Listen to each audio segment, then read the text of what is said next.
Hi, my name's Michael, and today I thought I'd do a quick review of Sphinx by Garréta, and this is translated from the French by Emma Ramadan. This is published by Deep Vellum, and this is a book I read last year, but I wanted to do a review because I absolutely love this book. I think it's an amazing book, and it is a book that I have not been able to stop thinking about. It's a book that I keep thinking about on a day-to-day basis.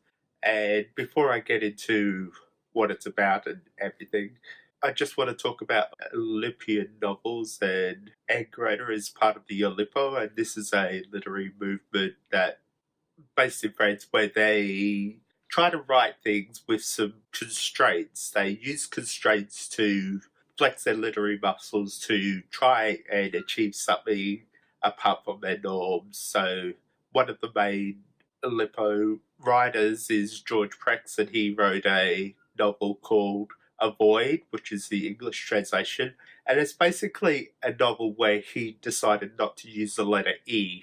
So the only time E is used in the whole novel is in his name. With that constraint, he's trying to work around using words he wouldn't normally use, and E being a common letter makes it a very challenging experience. I haven't read that book. I don't think I would read it apart from the fact that I would be interested to see how someone can write a book without using the letter E. There are other people that have done different things. A lot of mathematical formats and stuff have been used, where one being N7, where if they use a verb, they go 7 verbs up in the dictionary instead and just change the way everything means. But with Garréta, the thing she did was she didn't use gender for either the main character, the narrator, or their love interest. So the main character is always referred to as I, and the love interest is A. So the whole relationship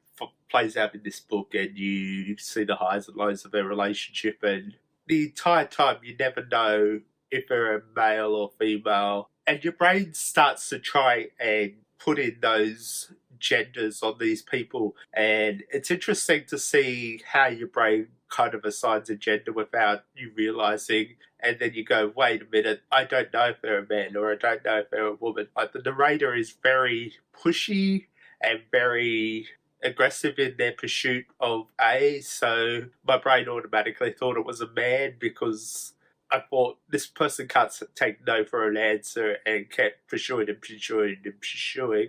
So that's why my brain thought this is definitely a man, but we don't know that. It could be a woman. A is a dancer, so I find my brain automatically slipping to a female because it's kind of like a burlesque dancer. And I just found it fascinating that our brain so easily can slip into a gender, can assign a gender to someone, even though we don't know their gender at all. And I think this is an important book. We could probably call this a non-binary romance or a non-binary story of a relationship. And if we look at it that way, it's a very interesting experiment on how we see the world, how we perceive people, how needless gender is, but how much it gets used. And I just can't stop thinking about this book because of the lack of genders, and because it was a French book, you can imagine just how difficult it would be to write a story where there is no gender, because there's a lot of words that have a masculine or a feminine sound, and that would have been very difficult to write. And putting those constraints on her, she's managed to come up with something so fascinating and so simple, but so complex. And then there's the writing. It's just the type of writing that makes you fall in love with literature all over again. And I just love when a book has that elegant but simplistic type writing. It's like minimalism, but very pretty as well. And I really love that style of writing. And Emma Ramadan obviously used the same restrictions while translating, and while it might not have been as difficult, she was able to capture that beauty that makes this book so great. And it's a book I'll keep thinking about all the time, and it's a book I want to keep coming back to.